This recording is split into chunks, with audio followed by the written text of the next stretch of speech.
Do you ever find yourself in a conflict at work, fighting over what's the right decision or what's the right course of action? Hi, I'm Dr. Leanne Davey, and I'm here with some tips and tricks to help you work your way through a task-based conflict at work. The first step in figuring out a conflict that's really centered on an issue or a decision is to figure out who owns that decision.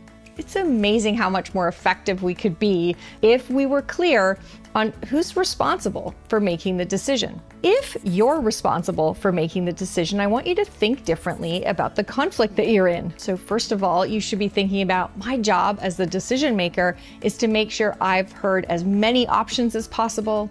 I've heard about the risks and any potential concerns of the different options I have. But as soon as I've got the information to make a good call, I need to shut off the discussion. If, on the other hand, you don't own the decision, well, then it's the exact opposite. Your job as a party to this deliberation is to make sure you're contributing that new information, as many options as possible, that you're spotting assumptions or risks in some of the different plans. But once you've done that, you don't own it. You need to let go of that rope.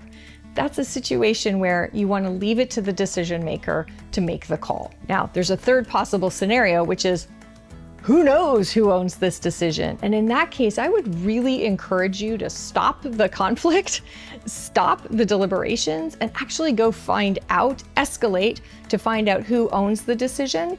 Because until you have a clear decision maker, then nobody gets to decide or arbitrate who's actually right and who gets to say. So it's a lot of wasted time, a lot of wasted energy, and probably you're eroding trust over something that can't actually work out well. So number one, most important thing you can do in a task-based conflict at work is figure out who owns the decision and click into the right approach, depending on whether you do or you don't. Okay, what else can you do? If you're in a conflict, what you'll find is it's not facts and information and statistics and evidence that are beneath that fight. Those are just things that are conveniently thrown out to justify what you really want to do, what you feel is the right thing. And what you feel is the right thing comes from what you value, what you believe, and how you're motivated. So the second tip is to figure out, how do I find out all that stuff that's going on in someone's head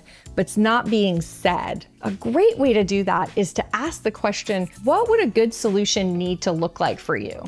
Or what are the criteria on which you're evaluating these different options? Those sound like proper business kinds of questions, but really what they're gonna do is they're gonna help you see what someone's values are. Let's take a silly example. Say everybody's returning to the office and you've done a big poll, and what you've learned is that one of the offices really has very few people returning, and it's hard to justify keeping the office open for so few people working there full time. So maybe you're considering whether you close the office. So if you're using this technique, what you'd say is, okay, we have to make a call on whether to keep the office open or to close it. What is important to you in our criteria for making this decision? So what you might find is that someone will say, are you kidding me? Do you know how much the rent is every month? There is no affordability. To me, affordability, return on investment, just the sheer cost, that's the most important factor. Somebody else might say, you know what? It's such a small amount relative to how important having time together is to our culture. We can't replace that if we wreck it. I think we really need to be paying attention to keeping that collaborative spirit, that culture that's so magical in our company. Well, now you've learned a lot about the values of these two different people. You're gonna have more of a path to understanding what options might be attractive to both of them.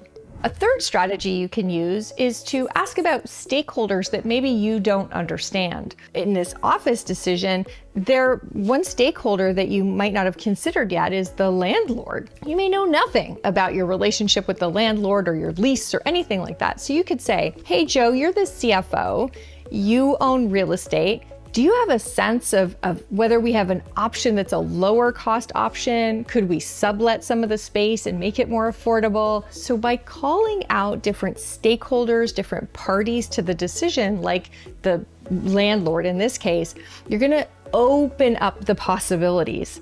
You're also going to make that person, the CFO, feel like, oh, this person's actually interested in what I think. My opinion is valued. That's always a good thing to do in a conflict at work. The next thing that you can do is you can actually help expose how people have different perspectives by just naming them. You can start by naming your own perspective. The reason that I'm advocating for keeping the office open, at least in a limited sense, is because I lead this cross-functional team, and it's the only place that I know will have the kind of downtime and interaction to build trust among people who don't normally work together. Well, that's cool. You've actually said because you lead a cross-functional team, you have a slightly different perspective.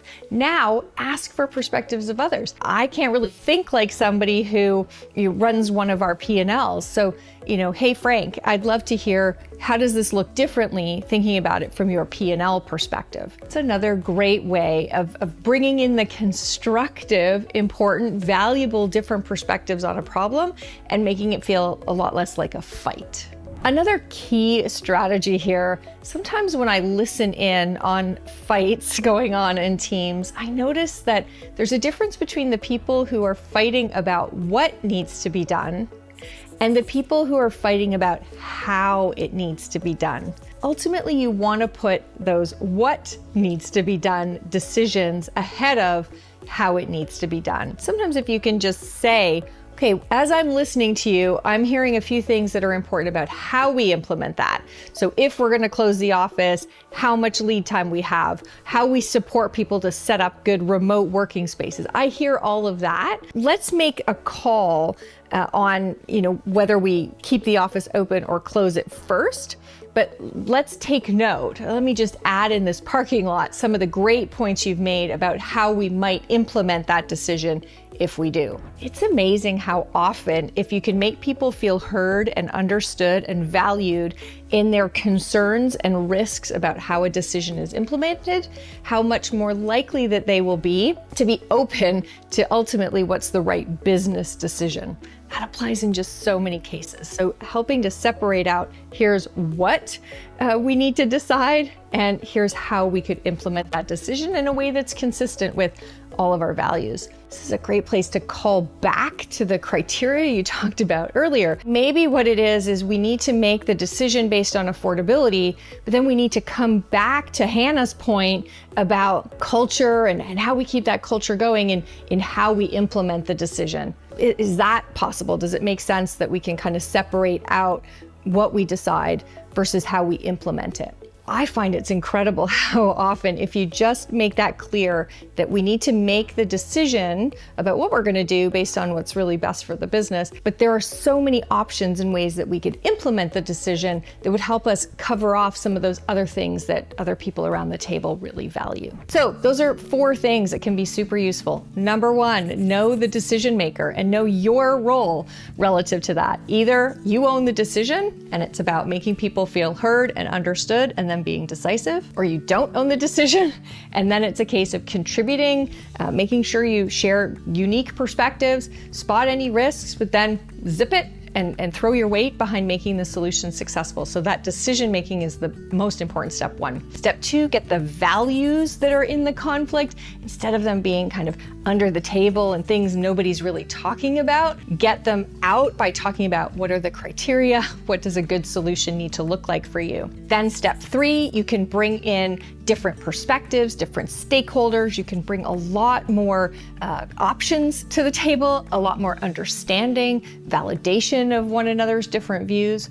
And then finally, making sure that you're separating the difference between what decision you need to make and how you implement that decision. If you work through those techniques, you're going to find it feels a lot less like this tug of war back and forth.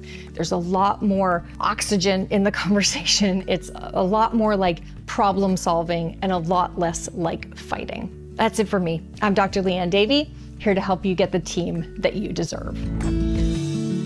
Thanks so much for tuning in, and check out my other videos for how-tos on dealing with some of the situations that come up when we're trying to make teamwork work.